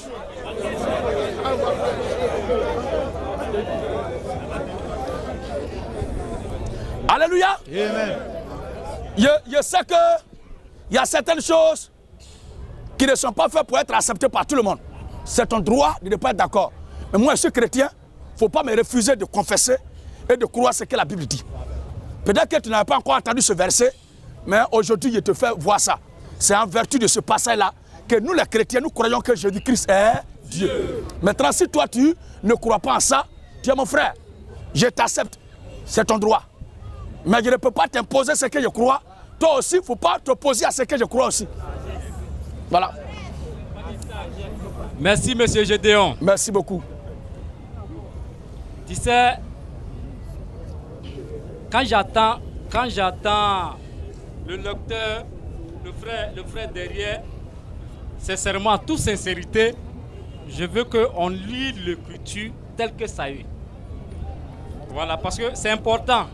Parce que ici, presque tout le monde vient ici. Il y a les Antais qui viennent ici, animistes, un chrétien, musulman. Moi, personnellement, je suis musulman. Je ne vous ai pas dit, mais moi, je n'ai même pas besoin de dire le nom de le créateur du ciel et la terre. Tu veux ou tu ne veux pas, il n'a jamais caché son nom dans le Coran. Tout le monde le sait. Quand on lit son nom dans le Coran, on ne vient pas confirmer. C'est lui-même qui confirme dans le Coran. Je prends la sourate Ikhlas. S'il y a quelqu'un ici qui maîtrise ça, j'aurais voulu qu'il vienne ici, je fais sortir mon portail, il va lire. Et puis il va vous faire attendre quelque chose. Si c'est possible. Frère Diomandé. Non, je viens. Si ce n'est pas le cas, je passe là-dessus. Parce que vous avez posé la question. Si elle ne croit pas à ça, Jésus. Vous dites Jésus, en même temps vous parlez de Dieu. Je veux que vous lisez dans la Bible pour dire non. Jésus. Quand vous parlez de Dieu, il ne sait pas. Tu vois qu'il y a une contradiction, sincèrement. Est-ce que... C'est une contradiction parce que vous dites Jésus... Celui qui t'a accouché là, est-ce que tu l'appelles toujours par son nom propre? Tu l'appelles pas papa? Non, frère, demandez, il ne faut pas rire. Non, je dois rire, sincèrement. Je dois rire. Papa. Non, je dois rire parce que c'est les exemples, ça ne colle pas. Depuis là. Je ne t'ai pas demandé. Non, ça ne colle pas. Demandé si ça colle. Hein. Non, ça doit coller. Ça doit coller parce que moi je suis venu ici, je vais être à la lumière quand même. Frère Diomandé. Oui. Tu as vu?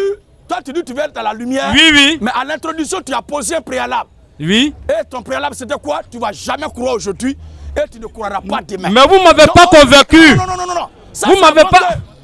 Ça, c'est avant que. Oui. Alléluia. Ça, c'est avant que tu me poses la question. Donc, tu as déjà montré ta position. Tu n'es pas venu pour être éclairé. Mais tu es venu contester. Est-ce que celui qui t'a mis au monde, ton géniteur là, tu l'appelles pas papa? Je l'appelle papa. Est-ce que papa, c'est son nom propre? Non. Maintenant, quand tu dis que c'est lui qui est papa, et après tu dis, quand on demande le nom du père, alors que toi tu l'appelles papa, père, on demande le nom de ton père, puis tu dis Diomandé. Est-ce qu'on va dire que Diomandé n'est pas, on va dire que tu n'es pas sérieux? Parce que tu dis, tu l'appelles papa. On demande le nom de ton papa, et puis tu dis Diomandé. Alors que toi tu l'appelles papa. Est-ce qu'on va dire que tu n'es pas sérieux? Ceux qui écrivent, ceux qui parlent directement, ou bien ceux qui parlent directement dans le document dont tu parles, qu'on n'a pas besoin, mais lui il parle directement là. Mais c'est parce que c'est pas un grand. Les grands là, quand tu demandes les voix, tu ne leur adresses pas directement la parole, et puis il ne s'adresse pas directement à toi. Il y a quelqu'un toujours qui est assis à côté, à qui il parle, et puis il te parle, et puis toi tu lui parles, et puis il te parle. Alléluia.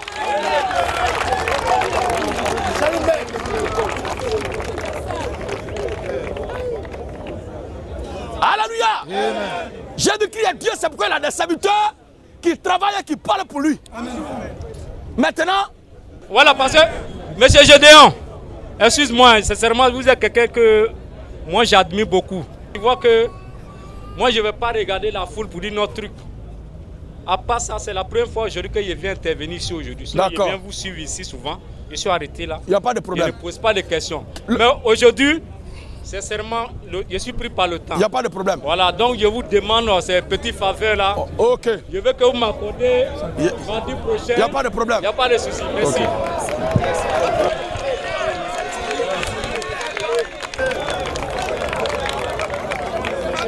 Sincèrement, je prends photo avec vous. D'accord. On le fait parce que.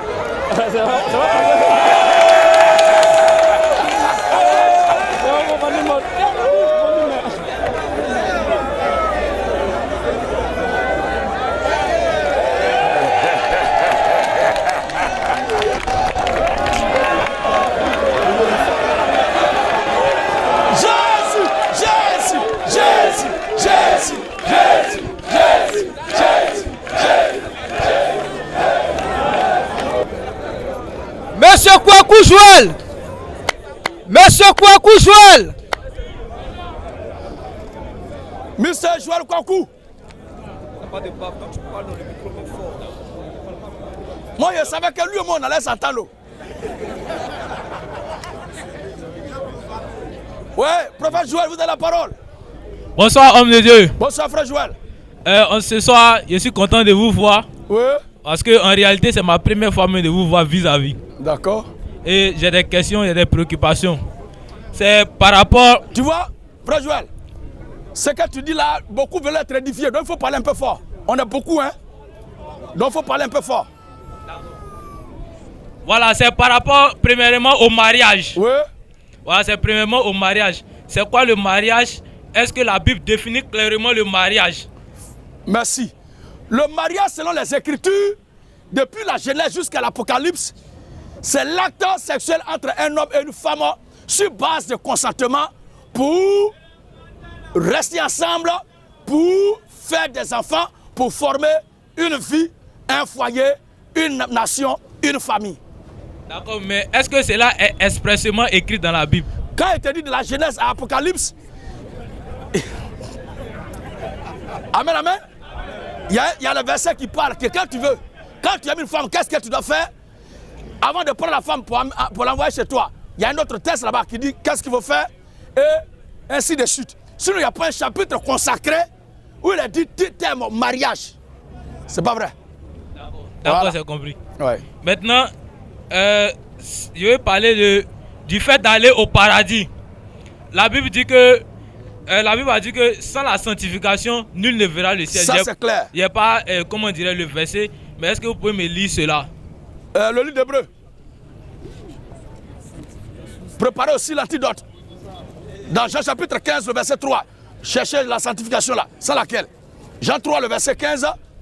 Et Jean 17, le verset 17. Les deux antidotes sont déjà là. La sanctification sans laquelle nul ne verra Dieu.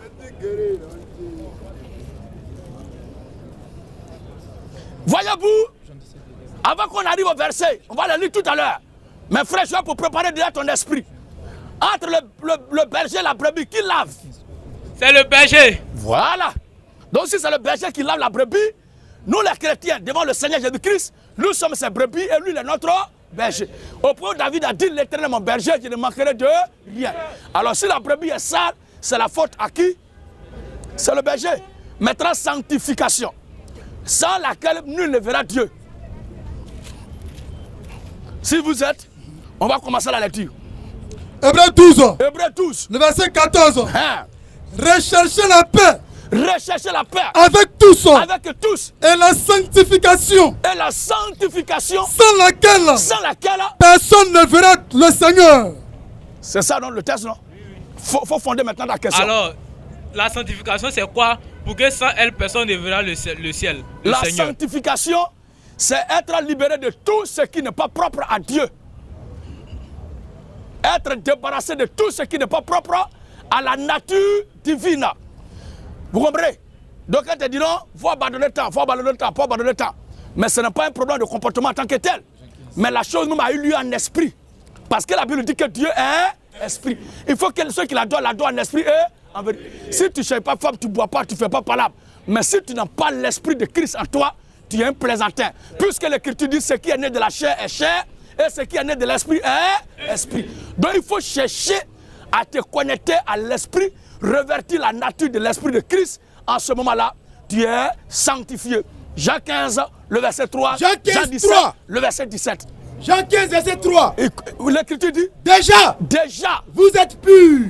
Déjà, vous êtes purs. À cause de la parole. À cause de la parole que je vous ai annoncée. Parce qu'en écoutant la parole du Seigneur, nous la croyons et cette parole-là nous pousse à nous détacher de tout ce qui n'est pas propre à Dieu. Tu comprends bien? Mais tout est sur la base déjà de la parole. Peu importe ta vie, ton comportement. Si tu n'entends pas et tu ne crois pas à la parole de Christ, tu ne peux pas être sauvé. Donc la sanctification, c'est être détaché, être libéré, être dépouillé, être ôté de tout ce qui n'est pas de la nature sainte de Dieu. Oh, cela, aucun humain ne peut le faire de lui-même. Mais c'est Dieu qui doit le faire. C'est lui qui doit connecter notre esprit à son esprit et nous transmettre, nous conférer sa nature divine. Jean 17, 17. Jean 17, 17. Hein? Sanctifie-les. Sanctifie-les. Par ta vérité. Sanctifie-les par ta vérité. Ta parole. Ta parole est la vérité. Est la vérité. Donc la sanctification, c'est en croyant en la parole de Dieu, en la vérité de Dieu, que nous sommes sanctifiés. Voici ça, frère.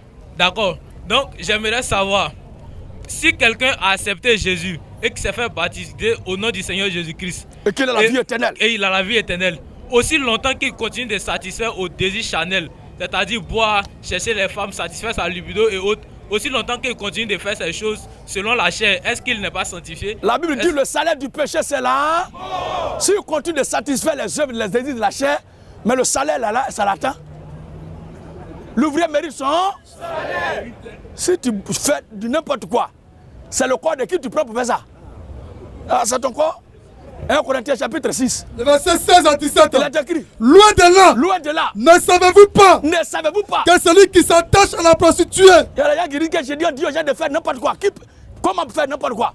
Les gens ne me connaissent pas. Il n'y a pas quelqu'un de discipliné, de rangé que moi. Les gens ne me connaissent pas. Les gens ne me connaissent pas.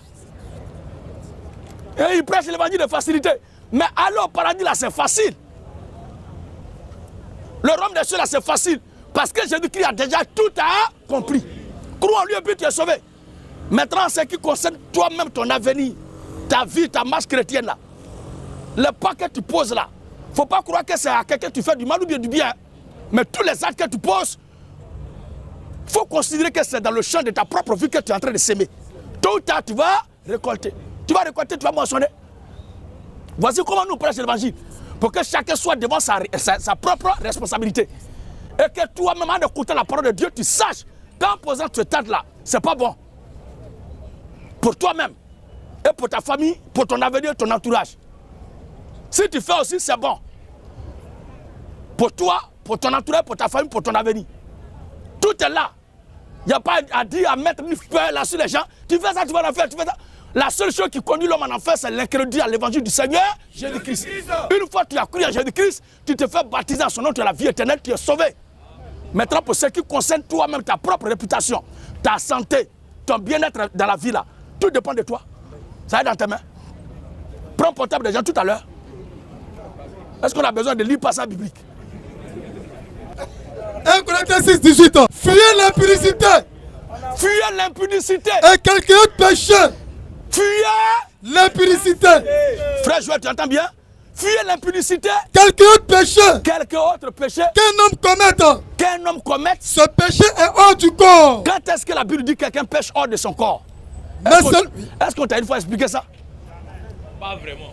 Voilà. Oh, ça existe, péché hors du corps. C'est ça. Maintenant. Mais celui qui se livre à l'impudicité. Comme tu l'as dit tout à l'heure, aller boire, aller chercher femme. Ou bien c'est pas ce que tu dis là. Non, il ne peut pas toujours cette vie éternelle, cette sanctification, il est toujours sauvé, va voir Dieu. La Bible dit celui qui pêche. Mais celui qui se livre à l'impudicité. Celui qui se livre à l'impudicité. Pêche contre son propre corps. Il pêche contre son propre corps. Donc, il y a les résultats que tu vas récolter. Tu es coureur de jupons. Un bon matin, tu vas prendre jupon. Tu te vas boire en désordre. Un bon matin, tu vas vomir jusqu'à ce sang qui va sortir. Tu vas dire, quoi? Non, non, il a été empoisonné. Ce n'est pas poisonné. C'est toi-même qui t'es détruit. Moi, je suis là, il n'y a pas quelqu'un qui m'a fait asseoir pour dire, il faut arrêter de boire. Il ne faut pas chercher femme les gens. Il ne faut pas faire parler avec tes frères. Non, non, non. Moi, je suis convaincu que ça, là, si je fais la voilà, c'est ce que ça va donner. Est-ce qu'il y a besoin qu'un ange vienne me parler? Qu'est-ce que j'ai à faire? C'est de prier Dieu pour qu'il me donne la force de tenir dans son conseil. C'est tout. Sinon, tu peux dire aux gens, il faut te réveiller très tôt pour aller te battre, pour réussir ton avenir. Il y a les gens qui sont réveillés à 5 h du matin, ils ne sont pas arrivés sur le goudron parce que microbes ou Koulouna les a croisés dans le couloir. C'est là ils sont à pris fin. Tandis que lui qui a dormi jusqu'à midi, on l'appelle pour dire, depuis là, on te cherche pour ton travail là, c'est comment? Lui, ça va à midi à compteur. Toi, tu t'es réveillé à 5 h pour aller te chercher, c'est dans le couloir là, Koulouna avec microbes. Et puis ils ont pris ce qui est suite, ils ont dit, bâtard là. Et puis c'est fini. Donc, ce n'est pas dans tous les cas que tous les conseils marchent. Chacun doit marcher selon que Dieu le conduit. C'est Dieu qui nous a créés, nous tous. Moi, je ne peux pas mettre sous pied un décalogue de conduite que je vais vous imposer pour dire voici comment vous allez marcher, voici comment vous allez vivre. Je ne suis pas Dieu. Et moi-même qui vous dis ça là, si moi je fais ça aussi, vous n'allez pas me lapider demain. Ah, regardez, Jésus nous a dit de ne pas faire ça, puis lui me fait. Comme on ne peut jamais dire jamais, il faut que se confier à Dieu. C'est tout. Tout ce que je sais, dont je suis convaincu, jusqu'à cette heure, c'est que je suis de la vérité et que j'ai la vie éternelle. Quand le Seigneur Jésus-Christ viendra, je le verrai certainement de mes propres yeux. Amen. Et je marcherai avec mon Seigneur pour entrer dans sa gloire, pour son règne. Amen. Et à tous ceux qui croient aussi à son règne, à son évangile comme moi, c'est ce qui nous attend, nous tous qui est là. Amen. Maintenant, pour ce qui concerne le comportement, là, à chacun de savoir gérer sa vie. Voilà. Maintenant, la question suivante, c'est par rapport au ministère de la femme. Oui. Voilà, la Bible dit que il ne leur est pas permis d'y parler, comme cela aussi est écrit dans la loi. C'est ça. Maintenant, j'aimerais savoir, est-ce qu'il y a un verset de la loi qui interdit aux femmes de Ecclésiaste. parler?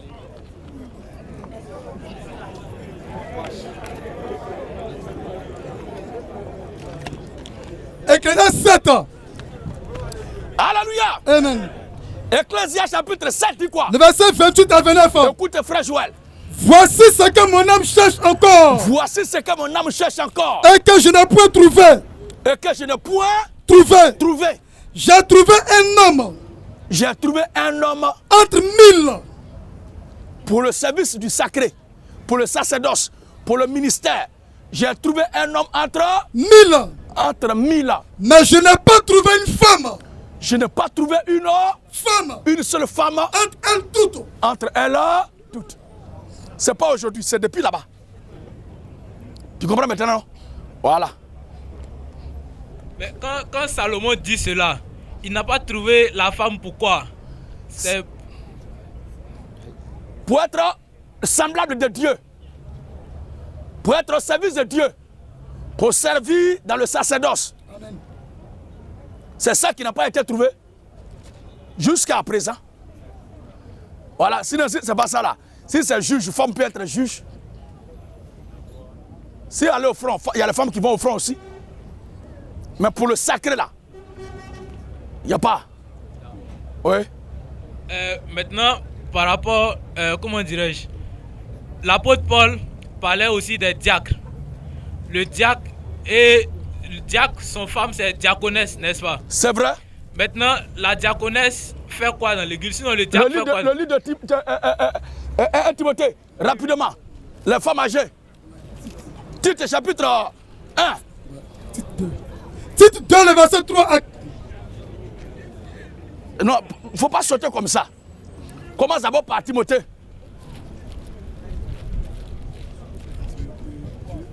Il a parlé de diaconesse. Mais, préalablement, il a dit c'est diacre d'abord. 1 Timothée. Il a dit 1 Timothée. Oui. 1 Timothée 3. Voilà. À partir du verset 1er. Oui. Cette parole. Cette parole. Est certaine. Est certaine. Si quelqu'un aspire. Si quelqu'un aspire. À la charge d'évêque. Aspire à la charge d'évêque. Il désire une œuvre excellente. Donc il y a la classe des évêques. Maintenant il y a diacre dans le même chapitre là. Le verset 8 à 10. Verset 8 à 10. Oui. Les diacres aussi. Les diacres aussi. Doivent être honnêtes. Doivent être honnêtes. Éloignés de la duplicité. Donc il y a diacre et puis il y a évêque. Maintenant il y a femme qui est diaconesse. Dans le livre de Romains chapitre 16. Quel est son rôle? Quel rôle elle joue? Et l'Écriture va nous dire dans Tite 2 maintenant le rôle de la diaconesse. Romains 16 premier. Oui. Je vous recommande Phoebe. Je vous recommande Phoebe. Notre sœur. Notre sœur. Qui est diaconesse. Qui est diaconesse. Diaconesse. De l'église. De l'église. De Sancré. La diaconesse de Sancré. Maman, il y a les diaconesses dans mon assemblée. Amen, amen. Amen. Il y a une diaconesse qui est assise là. Mais c'est quoi leur rôle? Puisque l'Église dit que la femme doit se taire, elle doit rester. Voilà. Tite 2. Tite 2, le verset 3. De la même façon que les diacres sont chargés d'enseigner, d'exhorter, ou bien c'est pas ça, de conduire l'assemblée du Seigneur, quel rôle doit jouer les diaconesses? Dis que les femmes âgées. Que les femmes âgées doivent aussi avoir à l'extérieur. Doivent avoir aussi à l'extérieur. Qui convient à la sainteté. C'est pas la même condition que pour le diacre là qui est là. C'est pas ça qu'on vient de dire tout à l'heure là. Oui. N'être ni médisante. De n'être ni médisante. Ni à donner au vin. Ni à donner au vin. Qu'elles doivent donner de bonnes instructions. Qu'elles doivent donner de bonnes instructions. Dans le but. Dans le but. D'apprendre aux jeunes femmes. Dans le but d'apprendre aux jeunes femmes. Aux jeunes femmes. À aimer leur mari. À aimer leur mari. Et leurs enfants. Et leurs enfants. À être retenus. À être retenus. Chaste. Chaste. Occupés aux soins domestiques. La place de la femme, c'est dans la cuisine. À être occupé aux soins domestiques. Bonne.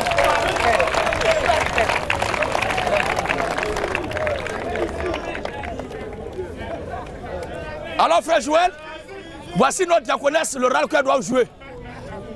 Maintenant, lorsque la Bible dit que les femmes se taisent, c'est-à-dire, ça veut dire quoi? Parce que dans l'église, on voit les femmes qui chantent. Frère, elles ouvrent la bouche, elles prient, il y a d'autres qui dirigent. Le même chapitre qui a dit que les femmes se taisent là, a dit qu'elles ne doivent pas faire. Le même verset, juste dedans. On lit 1 Corinthiens 14. 1 Corinthiens 14. Oui. À partir du verset 33. Oui. Car Dieu n'est pas un Dieu de désordre. Dieu n'est pas un Dieu de désordre. Mais de paix. Mais de paix. Comme dans toutes les églises des saints. Comme dans toutes les églises des saints. Que les femmes se taisent dans les assemblées. Se taisent dans les assemblées. C'est pas de ça que tu parles? Continue un peu. Car il ne leur est pas permis d'y parler. Il ne leur est pas permis d'y parler. Il ne leur est pas permis d'y parler. Maintenant, le frère Joël demande, parler là, c'est quoi? Parce que les femmes, elles peuvent prier, elles peuvent chanter. Maintenant, mais, attends un peu. Tout à l'heure, est-ce que dans l'Ancien Testament, il n'y avait pas de chantres? Est-ce qu'il n'y avait pas de chanteuses? Et malgré ça, la Bible dit qu'elles se taisent selon que le Dieu aussi là. Si malgré elles chantaient dans l'Ancien Testament, l'Écriture dit, comme dans l'Ancien Testament, qu'elles se taisent, ça veut dire que ce taire-là ne prend pas en compte afin de chanter. Mais qu'est-ce que ça veut dire de façon claire et nette? 1 Timothée 2. 1 Timothée 2, 11. 1 Timothée chapitre 2, verset 11.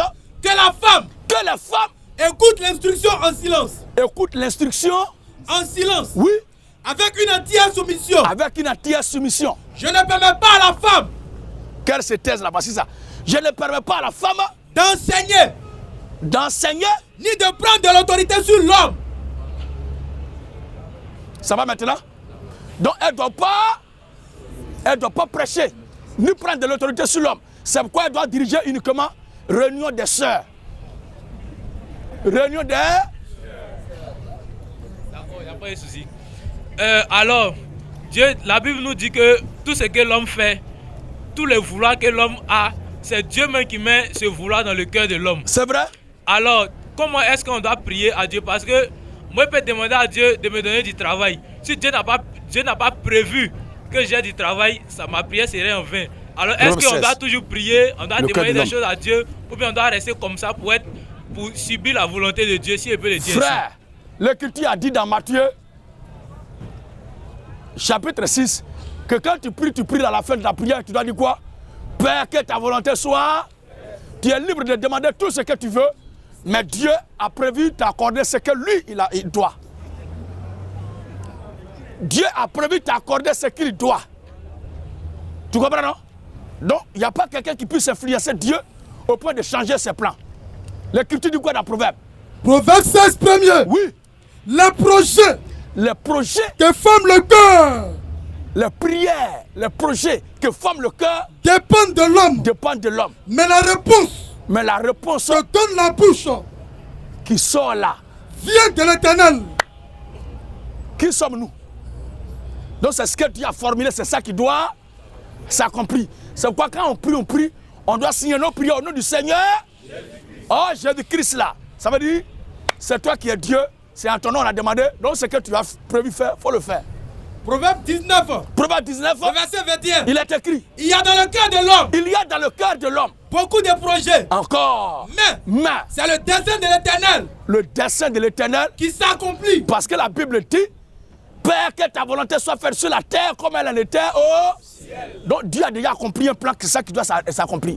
Donc quand tu pries, et puis ce que tu demandes arrive là, c'est parce que ta prière ce jour-là fusionne avec le programme éternel de Dieu. C'est pourquoi notre marche là, le chemin de Dieu est comme ça. Nous, on ne le voit pas. Tu vois un peu, frère? Nous, on ne le voit pas. Ou bien, voilà, il prend cette nuit là, tu la vois? Non, le chemin de Dieu est comme ça. Mais nous, on ne le voit pas. Donc, par moment, on fait comme ça. Oh, avant de venir ici, on est un peu ici. Donc, on est un peu sur le chemin. Donc, pendant que tu es ici là, il arrive que la lumière de la vie de Dieu, du chemin de Dieu là, éclaire ta prière, au point que ta prière là est moite par le plan qui est tracé ici. Et ta prière coïncide, fusionne avec le chemin là. Dès que tu demandes en même temps, ça arrive un peu, et puis tu viens ici. Tu as demandé la dernière fois quelque chose à Dieu, Dieu l'a accompli. Ce n'est pas ce que tu as demandé à Dieu que Dieu a accompli, hein. Mais tu t'es trouvé dans ce que Dieu doit accomplir, et ainsi tu es manifesté par le plan de Dieu. Alléluia. Fais comme ça.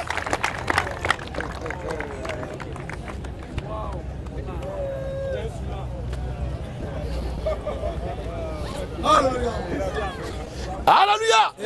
C'est comme ça dans la vie de l'homme et la femme. Le foyer, l'amour là, c'est pas à tout moment, c'est zo. Il y a le moment c'est difficile. Il y a le moment c'est difficile. Tu te demandes est-ce que femme là même là, c'est Dieu qui nous a mis ensemble. Femme là aussi, elle se demande souvent est-ce que l'homme là même c'est l'homme de ma vie. Parce que c'est chaud.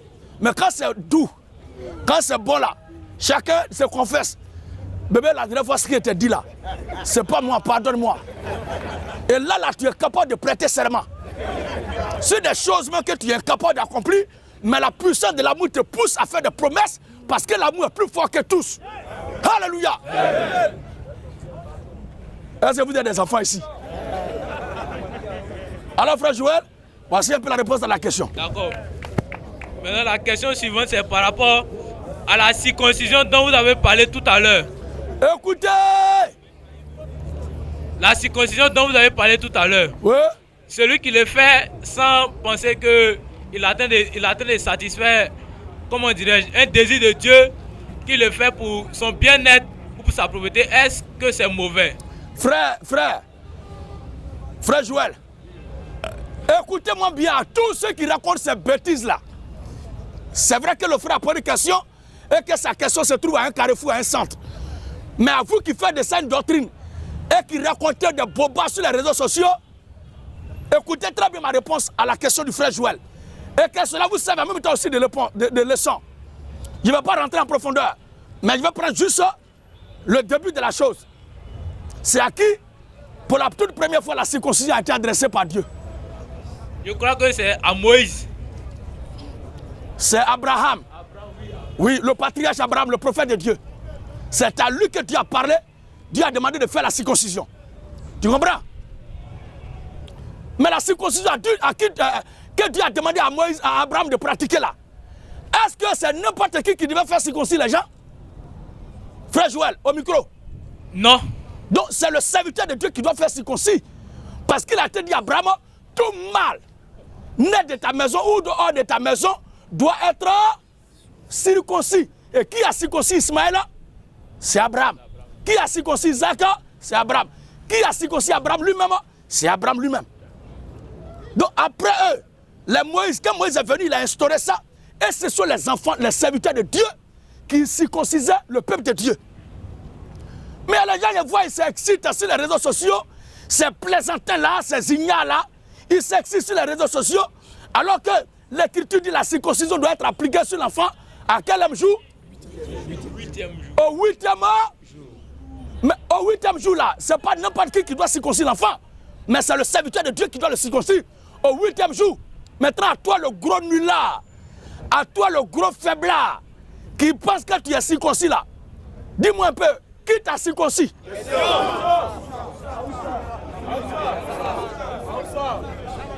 Alléluia. Amen. Parce que si toi ta circoncision qui est faite par un zamlam là, si tu penses que c'est la circoncision de Dieu, mais c'est que celui qui est le catholique, le baptiste, le féticheur, le sorcier a baptisé, son baptême aussi est valable.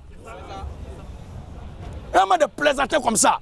Vous venez d'arriver dans un milieu, au lieu de rester tranquille, pour vous asseoir et écouter ce qu'on dit, vous connaissez 1, 2, 3 passages seulement, pour vous, vous êtes arrivé. Est-ce que c'est un homme de Dieu qui t'a circoncis? Le Seigneur Jésus-Christ qui devait être circoncis. Comme tu es maudit et que tu es fou, dis-moi qui a circoncis le Seigneur Jésus? Et Jésus a été circoncis où?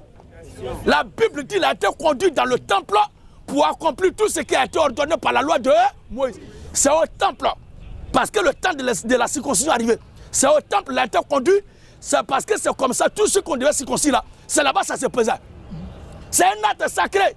Et ça doit se faire dans leur temple, dans leur loge, dans leur lieu d'initiation. C'est dans le temple que ça se fait. Pas dans n'importe quel endroit. Voici comment ça se passait. Toi, un zamlam te circoncis. Petit bâtard à ton père.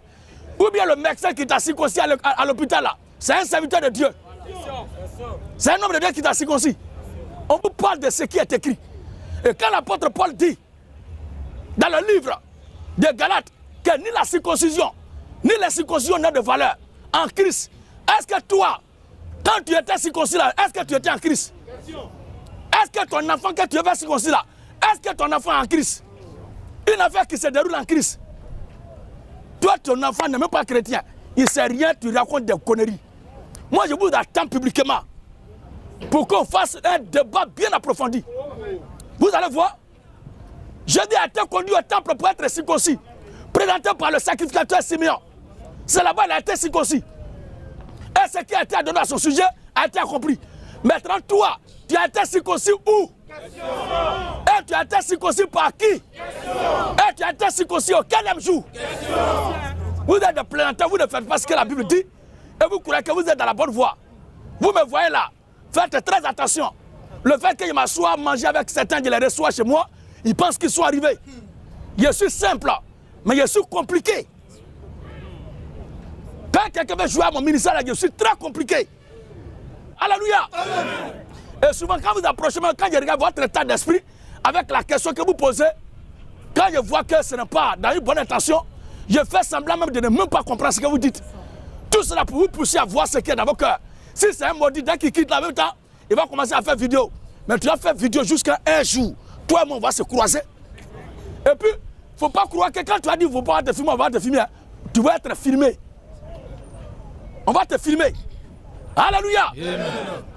On va te filmer pour que tous ceux devant qui tu as raconté ces conneries puissent voir ton visage d'inconscient là. Abat les faux mécroyants. Abat les mécréants. Alors Galate.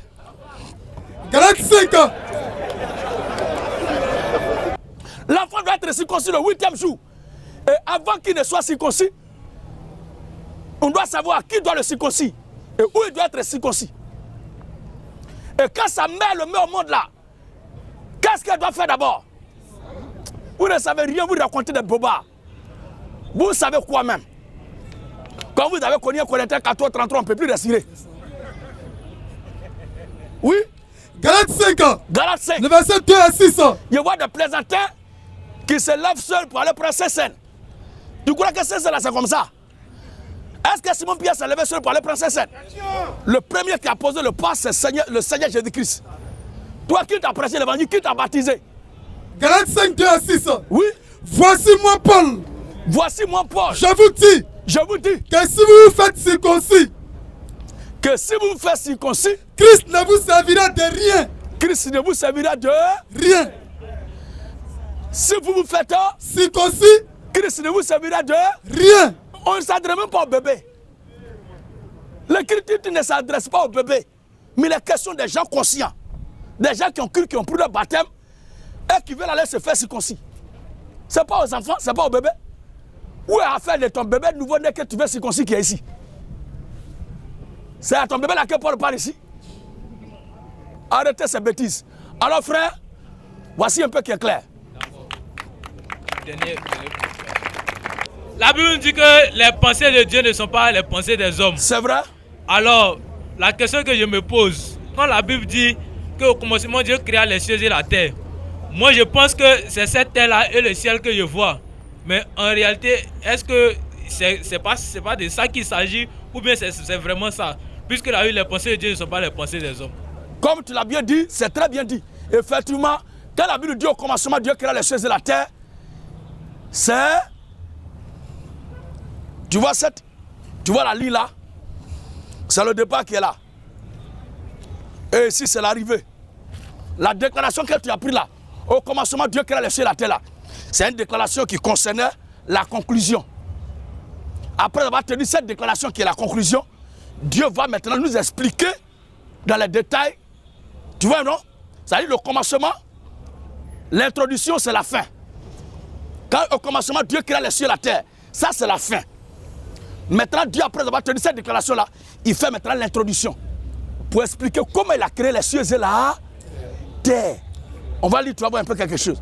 On va voir quelque chose. Genèse 1, le verset 1er. Oui. Au commencement. Au commencement. Dieu créa les cieux et la terre.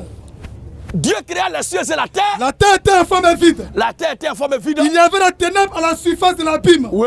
Et l'Esprit de Dieu se mouvait au-dessus des eaux. Voilà. Et Dieu dit que la lumière soit. Que la lumière soit. Et la lumière fut. Voilà. Dieu vit que la lumière était bonne. Dieu vit que la lumière était bonne. Et Dieu sépara la lumière d'avec les ténèbres. Regarde bien. Dieu appela la lumière jour. Dieu appela la lumière jour. Et il appela la ténèbre nuit. Cette lumière qu'il appelait jour, ténèbre, nuit là, c'est pas ça là. Mais les questions du spirituel. Amen. La suite. Ainsi, il y a un soir. Il y a un soir. Et il y a un matin. Ce n'est pas le soir et le matin qu'on connaît là. Parce que notre vie là, on dit matin et soir. Mais ici, il y a un soir et un matin. Donc la fin et le commencement. Ce fut le premier jour. Ce fut le premier jour. Oh, le jour est marqué par l'apparition du soleil et du jour. Ou bien c'est pas ça? Mais à cette époque-là, il n'y avait pas encore soleil, il n'y avait pas encore la lumière du jour. Mais la Bible a parlé de lumière. Il est question de quel type de lumière? Ce n'est pas ça la question que tu as posée, mais il reste sur l'affaire du commencement. Dieu a créé les cieux et la terre. Go. Et Dieu dit qu'il a une étendue. Qu'il y a une étendue entre les eaux. Entre les eaux. Et qu'elle sépare les eaux d'avec les eaux. Qu'elle sépare les eaux d'avec les eaux. Et Dieu fit l'étendue. Écoute bien, Dieu fut l'étendue. Dieu fut l'étendue. Et il sépara les eaux. Il sépara les eaux qui sont au-dessous de l'étendue. En dessous de l'étendue. D'avec les eaux qui sont au-dessus de l'étendue. Au-dessus de l'étendue. Et cela fut ainsi. Cela fut ainsi. Dieu appela l'étendue ciel. Dieu appela l'étendue ciel. Tu vois maintenant? Oh, l'écriture au commencement, Dieu créa les cieux et la. Donc c'est la conclusion. L'écriture maintenant est en train d'expliquer comment Dieu a fait apparaître les cieux et la. Donc l'étendue apparaît. Ensuite, et Dieu appela l'étendue ciel. Dieu appela l'étendue ciel. Et il y a un soir. Il y a un soir. Et il y a un matin. Il y a un matin. Ce fut le second jour. Maintenant, quand la Bible dit, Dieu appelait l'étendue ciel. Oh, il a dit au commencement, Dieu créa les cieux. Donc c'est un ciel qui est là. Donc le premier ciel décolle d'ici. Ou bien c'est pas ça? Le premier ciel là décolle là où on est arrêté pour aller toucher le deuxième ciel après. Donc ce qui est ici là, c'est le premier ciel. Et c'est son apparition que l'Écriture nous explique ici. Puisque nous devons évoluer dans cet espace. Tu comprends bien? Sinon, l'Écriture nous dit au commencement, Dieu créa les cieux et là, donc beaucoup de ciels. Mais l'Écriture parle ici de l'apparition du premier ciel, d'un de ces cieux-là. Ça nous expliquait les autres cieux. Donc quand je dis, notre Père qui est aux cieux, le cieux-là commence ici pour partir. Donc c'est peu même que là où nous sommes arrêtés là, le Père soit là où nous sommes. Amen. Et il y a quelqu'un qui dit, notre Père qui est aux cieux, il regarde comme ça, il regarde comme ça. Mais le ciel là commence ici. Bois les trinitaristes. Il a dit, Jésus-Christ c'est Dieu. Vous voyez? Et Dieu dit que les eaux qui sont au-dessus du ciel, les eaux qui sont au-dessous du ciel se rassemblent. Donc avant, il n'y avait pas de terre d'abord. Entre l'étendue, entre les eaux et les eaux, ça dit de l'étendue entre les eaux et les eaux qui est appelé ciel là. Ici là c'est l'eau, là-bas aussi c'est l'eau. C'est pourquoi quand il pleut souvent, le crabe tombe avec les poissons. Tu n'as bien entendu ça? Moi j'ai vu ça au village. Ça existe même jusqu'à là. Ouais, c'est vrai. Où ça quitte et puis ça ne tombe pas pour mourir, c'est Dieu seul qui sait. Tout cela pour nous montrer qu'il y a l'eau là-bas et il y a l'eau en bas. Oui. Que les eaux qui sont au-dessous du ciel, se rassemblent en un seul lieu. Se rassemblent en un seul lieu. Et que le sec paraisse.